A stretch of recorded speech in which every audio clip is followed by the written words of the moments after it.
Hello students, let's discuss additive inverse. So, additive inverse, what is additive inverse? First I am writing the definition. Two numbers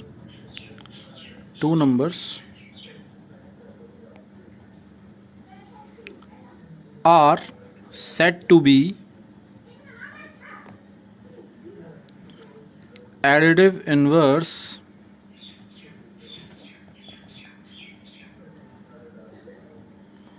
of each other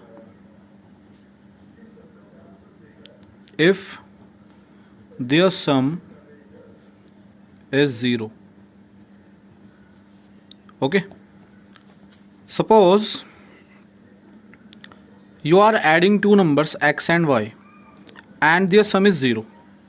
So these numbers will be called as additive inverse of each other. Okay, suppose we are adding 5 and minus 5. So if you calculate the sum of 5 and minus 5, then plus minus minus, what is the sum? 0. So sum of 5 and minus 5 is 0.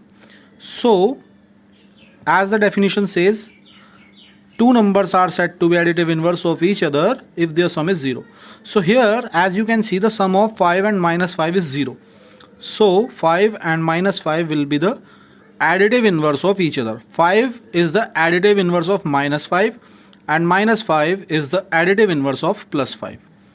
Okay, so this is the all about additive inverse. Additive inverse का meaning होता है exactly opposite. अगर आपसे एक number, जैसे 5 का opposite minus 5 है, 2 का अपोजिट माइनस 2 है, डायरेक्टली अपोजिट नंबर, अगर आपसे पूछा जाता है 2 का एडिटिव इन्वर्स, तो 2 का एडिटिव इन्वर्स क्या होगा? माइनस 2. ओके, अगर आपसे माइनस 3 का एडिटिव इन्वर्स पूछा जाता है तो माइनस 3 का अपोजिट लिखना है आपको. माइनस 3 का अपोजिट प्लस 3, तो माइनस 3 का एडिटिव इन्वर्स प्लस 3 हो गया. ठीक है ना. तो ये एडिटिव इन्वर्स का concept. Yes students, let's talk about multiplicative inverse. Multiplicative inverse का एक दूसरा नाम भी होता है रेसिप्रोकल. ओके, तो देखिए इसका मीनिंग क्या होता है. मल्टीप्लिकेटिव इन्वर्स मतलब क्या होता है, टू नंबर्स का प्रोडक्ट अगर 1 होगा तो उन टू नंबर्स को एक दूसरे का क्या बोलेंगे? मल्टीप्लिकेटिव इन्वर्स या रेसिप्रोकल. तो देखिए यहाँ पे हम बात कर रहे थे मल्टीप्लिकेटिव इन्वर्स की. अगर टू नंबर्स का प्रोडक्ट 1 होगा तो उन टू नंबर्स को एक दूसरे का मल्टीप्लिकेटिव इन्वर्स बोलते हैं. अगर x और y का प्रोडक्ट 1 आ जाएगा तो x को y का मल्टीप्लिकेटिव इन्वर्स कहेंगे और y को x का मल्टीप्लिकेटिव इन्वर्स कहेंगे. जैसे एग्जांपल एक मैंने दे दिया है, एक और एग्जांपल ले लेते हैं. अगर हम 2/3 की मल्टीप्लाई 3/2 में करते हैं तो प्रोडक्ट कितना आएगा? 1 आएगा, क्योंकि 2 से 2 कैंसिल और 3 से 3 कैंसिल, तो 1 आ गया ना प्रोडक्ट. तो 2/3 और 3/2 का प्रोडक्ट 1 है, तो इसका मतलब 2/3 मल्टीप्लिकेटिव इन्वर्स होगा 3/2 का और 3/2 मल्टीप्लिकेटिव इन्वर्स होगा 2/3 का. It's so simple. ओके, अब अगर आपको एक नंबर गिवन है और आपको उसका मल्टीप्लिकेटिव इन्वर्स फाइंड करना है तो कैसे करेंगे. सपोज आपको एक नंबर है 3/4, ये आपको गिवन है और आपसे बोला गया है कि इसका मल्टीप्लिकेटिव इन्वर्स फाइंड कीजिए.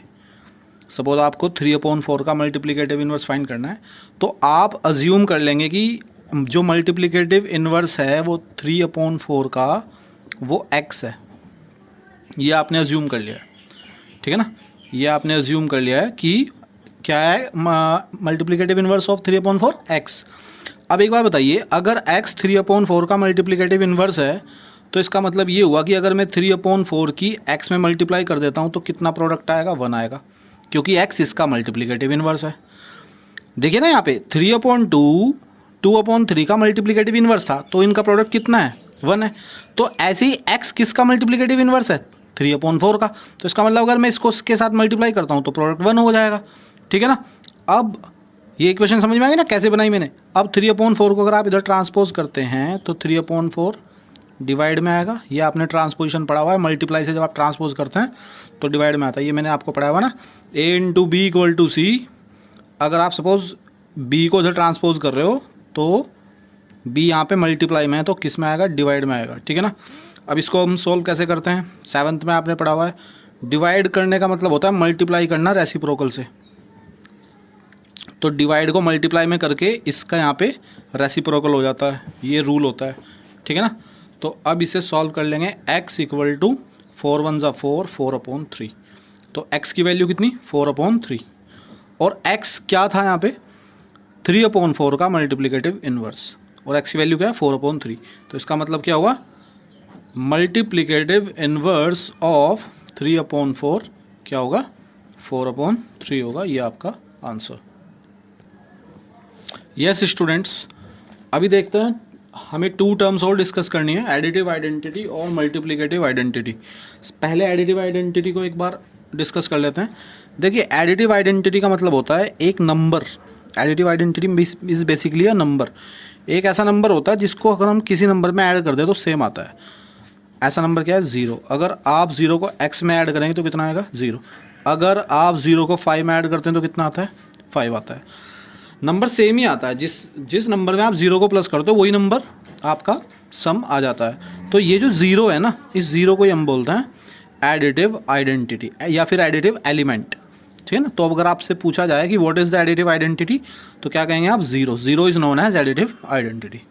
Okay, yes. Similarly multiplicative identity भी सेम इसी तरह से है। एक नंबर ऐसा होता है, देखिए यहाँ पे मल्टीप्लिकेशन की बात है, ठीक है ना, वहाँ पे एडिशन की बात थी। एक नंबर ऐसा होता है, अगर हम उस नंबर से किसी नंबर में मल्टीप्लाई करते हैं तो सेम नंबर आ जाता है।